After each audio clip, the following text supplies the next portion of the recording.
I can still feel the chill of that fluorescent-lit conference room, the kind that buzzes like a headache you can't shake. 8 years I'd poured into that marketing agency in downtown Chicago, late nights crafting campaigns that won awards, weekends sacrificed for client pitches that sealed million-dollar deals. I was the senior director, practically steering the ship without the captain's hat. Colleagues whispered I'd be named partner soon. I let myself believe it, clung to it like a lifeline. So when they summoned me on that drizzly Wednesday afternoon, I walked in with a nod of excitement. Not dread.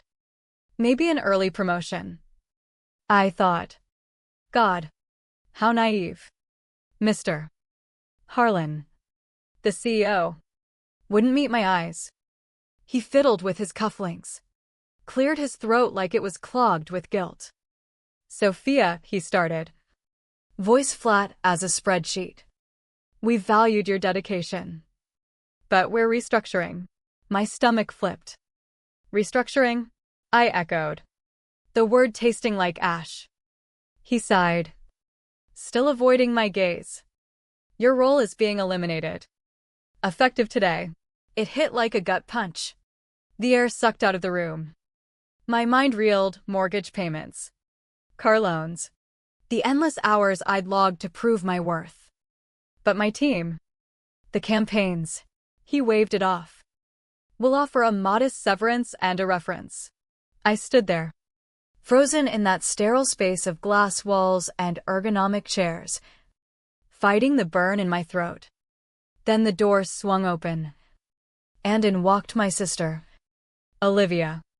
Her ponytail bounced with fresh energy, her new laptop bag still shiny from the store. She halted when she saw me, eyes widening before she plastered on a smile that didn't reach them. I couldn't breathe. Mr. Harlan gestured vaguely. Olivia will step in, fresh from her business degree. She'll inject new ideas. The knife twisted deeper. My own sister, replacing me. Olivia stammered. Sophia. I meant to tell you. But her words blurred as rage iced over my veins. I brushed past her, past the executives with their pitying stares, out into the rain-slicked streets. 8 years gone. Handed to the one person who should have had my back. When I got home to my cramped apartment overlooking the L tracks, I ripped off my ID badge and hurled it into the sink. The walls closed in, mocking me with framed certificates from projects I'd killed myself for. Who was I without this? The golden child they'd praised, now discarded like yesterday's news. I dialed my parents, hands trembling. No answer. Later, a text from Mom. Olivia shared the news. Be happy for her opportunity. It wasn't her call. Be happy. The betrayal sank like lead, pulling me under. That night, insomnia clawed at me. Memories flashing, Olivia's hesitant grin in the doorway. The contract she'd signed weeks earlier, I'd hacked into the old shared drive before they locked me out. She knew. They all did. Something dark stirred inside, a whisper turning to a roar. They thought I'd fade quietly. They were dead wrong. The weeks blurred into a haze of isolation, the kind that wraps around your soul like fog off Lake Michigan. My phone stayed silent, no check-ins from coworkers. No, how are you holding up? It was as if I'd vanished. I huddled in my apartment, blinds drawn against the world, sipping lukewarm tea that tasted like nothing. Everywhere, remnants of my old life mocked me, strategy decks on the coffee table, award plaques gathering dust, suits hanging limp in the closet. And Olivia, her image haunted me, that apologetic shrug as she claimed my desk. At first, I tried to convince myself she was just caught in the crossfire. A victim too. But that signature on her offer letter, dated a month before my firing? No. She chose this. She chose them over me. I'd dial her number, finger hovering over call. then slammed the phone down. What was there to say? Thanks for the stab in the back? My parents called once, urging me to let it go and support the family win. Dad even said, Olivia's rise lifts us all. As if my fall didn't count. The anger simmered, boiling over in sleepless nights where I replayed every slight, Harlan's averted eyes, Olivia's forced smile, the board's casual dismissal.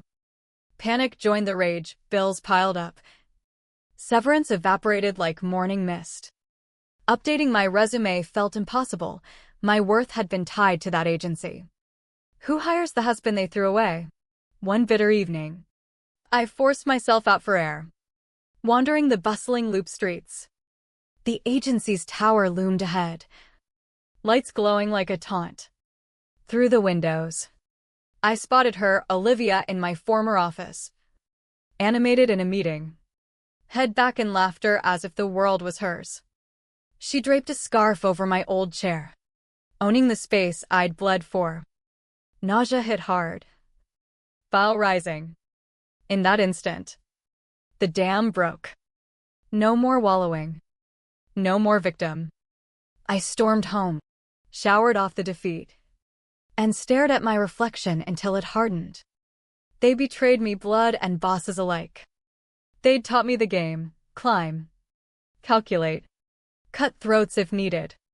Now, I'd use it against them. I grabbed a fresh notebook, scrawled revenge across the top page. They'd pay. Every last one. Rage alone wasn't enough. I needed strategy. Cold and precise. I dove into research, poring over the agency's public filings, investor reports, shareholder lists. I'd handled their budgets for years. I knew the skeletons. Over-leveraged on a risky ad campaign for a tech giant. Delays mounting. Whispers of client defections. Vulnerable. I cross-referenced disgruntled investors, those itching to bail. Power surged through me for the first time since the axe fell. But I needed capital. Allies. Enter Marcus Kane, a venture capitalist I'd networked with at industry galas. Sharp as a tack, always sniffing for distressed assets. He'd flirted with poaching me once. I dug up his number, voice steady despite the tremor inside. Sophia? Heard the news. Rough. I cut in. Not rough, opportunity. For both of us. We met in a shadowy bar off Michigan Avenue, away from prying eyes. I laid it bare, the agency's cracks. How a stealth buyout could flip it for profit.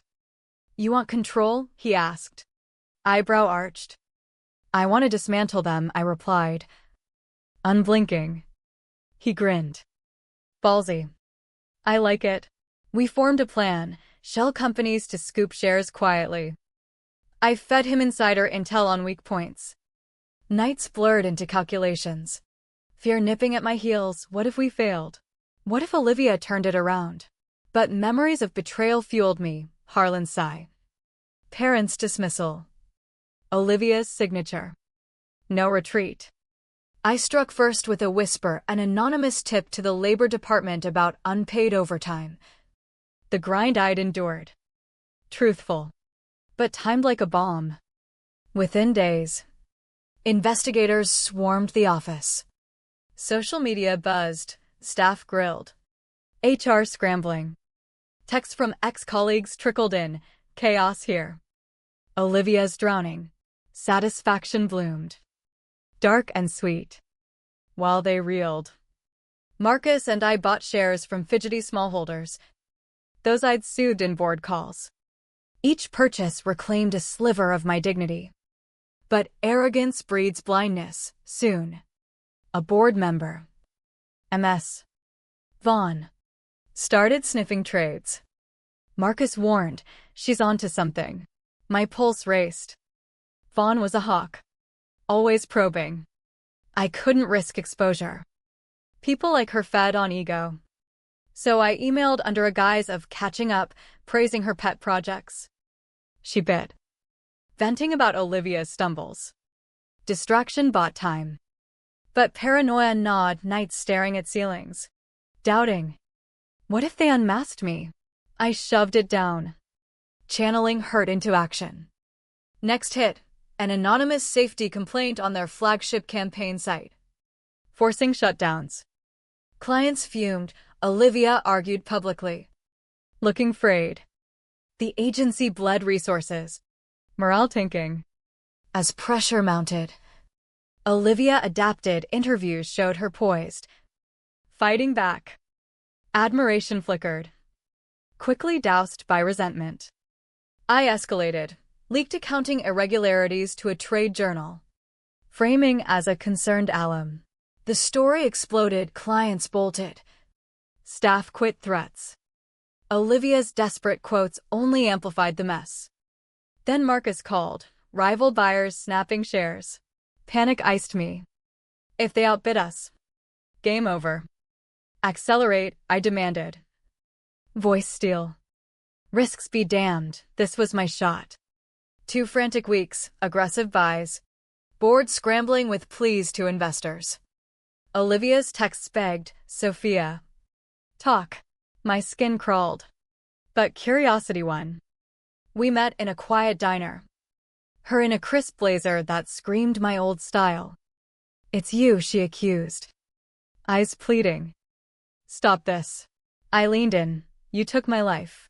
Tears welled. They forced me. Kept it in the family. Bull. You watched them gut me.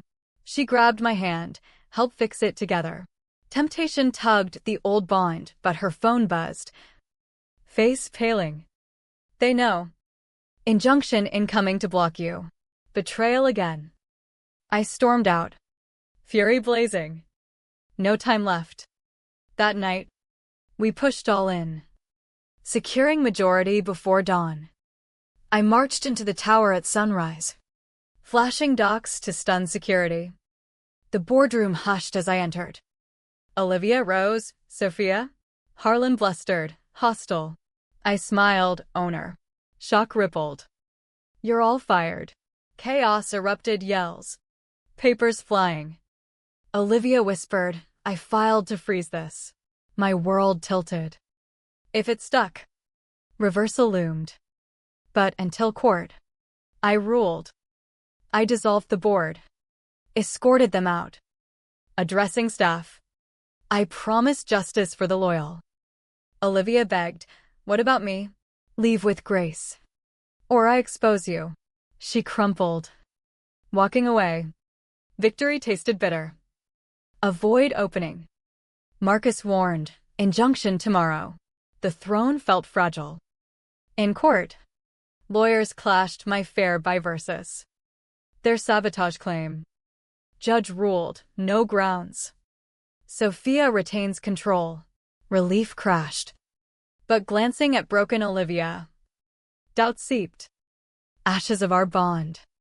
Outside, reporters swarmed. Comment.